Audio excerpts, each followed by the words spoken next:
This problem is under the topic correction due to incorrect tape length.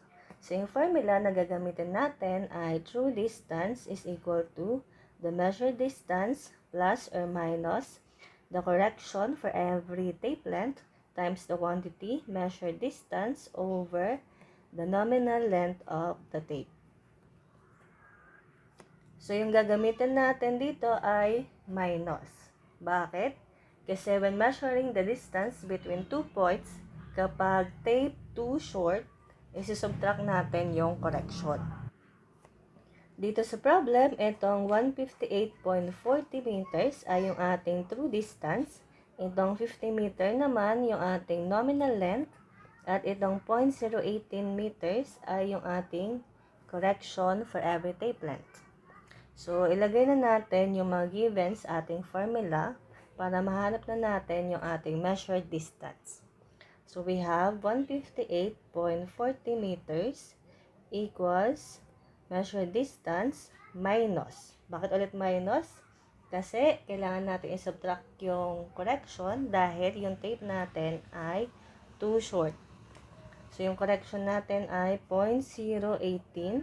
So, times the quantity measured distance over 50 meters. So, ilagay nyo lang to sa calculator natin. So, we have 158.4 equals x, kasi yun yung hinahanap natin, minus 0.018 times x over 50. Then, shift solve. So, yung measured distance natin ay equal sa 158.457 meters. So, yung sagot ay letter C. Next problem. So, ito pa rin ay under correction due to incorrect tape length. Dahil dito sa word na to. So, meron tayong 0.05 meters too long na tape. So, yung hinahanap dito ay yung error sa area. So, para ma-solve natin to, kailangan muna natin ma-solve yung correct dimension ng ating parcel. So, kailangan muna natin solve yung correct length at correct width ng ating parcel. So, solve na natin. Corrected length. Para makuha to, gagamit lang tayo ng formula na true distance is equal to measured distance plus correction for every tape length times the quantity measured distance over nominal length. Bakit plus ang gagamitin natin? Kasi nga, when measuring the distance between 2 points, kapag yung tape natin ay too long, kailangan natin i-add yung total correction. So, to solve for the corrected length, so ilagay na natin yung mga given. So, let's say na yung length ay 242.8. So, 242.8 plus 0.05 times the quantity, 242.8 over 50. So, yung corrected length natin ay, so, the corrected length is 243.0428. So, store nyo lang to sa inyong calculator.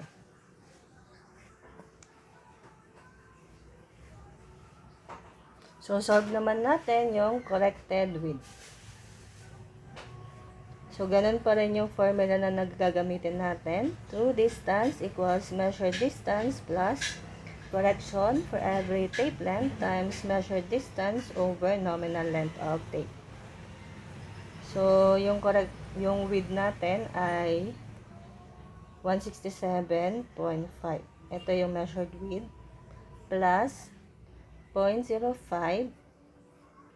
times the quantity, 167.5 over 50.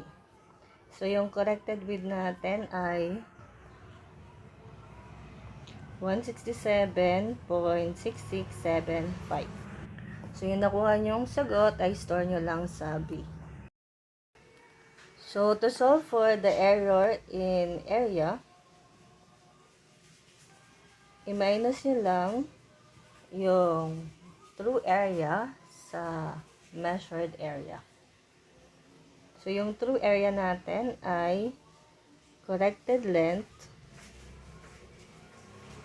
times corrected width. So, i-minus lang natin to sa measured area, which is 242.8 times 167.5. So, ilagay nyo lang yan sa calculator nyo. So, 8 times B minus 242.8 times 167.5. So, the correct or the error in the area is 81.38 square meter. So, ang tamang sagot ay letter A. Next problem, a distance of 28.75 meter is measured with a tape. During the measurement, it was discovered that the other end was 1.20 meters lower. Find the correct distance. So, itong problem na to is under correction due to slope. So, instead kasi na horizontal distance yung na-measure natin, ang na-measure natin ay yung hypotenuse. Kasi nga, yung other end daw ng tape ay 1.2 meters lower. So, yung 28.75 na na-measure natin ay ito. So, para makuha natin itong correct distance, gagamit lang tayo ng Pythagorean formula. So, yung distance natin ay equal sa square root of 28.75 squared minus 1.20 meter squared. So, yung correct distance natin ay 28.725. So, yung pinakamalapit ay letter B. Next problem. So, ito ay under correction due to pull. So, para makuha natin yung pull correction, gagamitin natin yung formula na C sub P is equal to the quantity P sub M, which is the pull during measurement, minus P sub S, which is the standard pull, times L over area times the modulus of elasticity. So, take note dito, yung L ay pwedeng measured, laid out, or nominal length. So, depende sa kinukuhanan nyo ng correction. So, dito sa problem na to, ang kinukuhanan natin ng pull correction ay itong 50 meter steel tape. So, yung gagamitin natin na L ay yung 50 meters. So, itong 50 Newton, ito naman yung P sub S. Itong 30 Newton ay yung ating P sub M.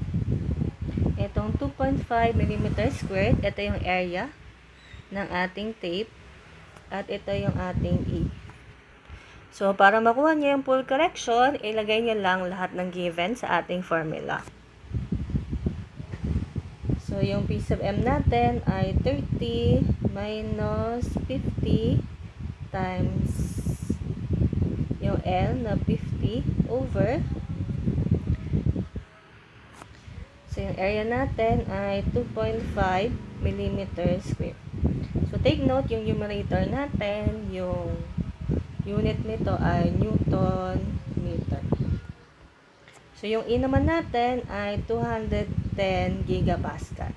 So, para makancel natin yung mga unit, meron tayong unity. So, gagawin natin yung 210 gigapascal na megapascal. So, times lang natin to ng 10 cube. So, kasi nga, yung megapascal ay Newton per millimeter square. So, para ang matitirang unit na lang dito ay meter. So, i-type nyo lang to sa calculator nyo. So, magiging sagot ay negative 1.9 times 10 raised to negative 3 meter. So, yung choices ay nasa millimeter. So, ito times lang natin yung sagot sa 1,000 para maging millimeter. So, yung tamang sagot ay negative 1.9 millimeter. So, letter A.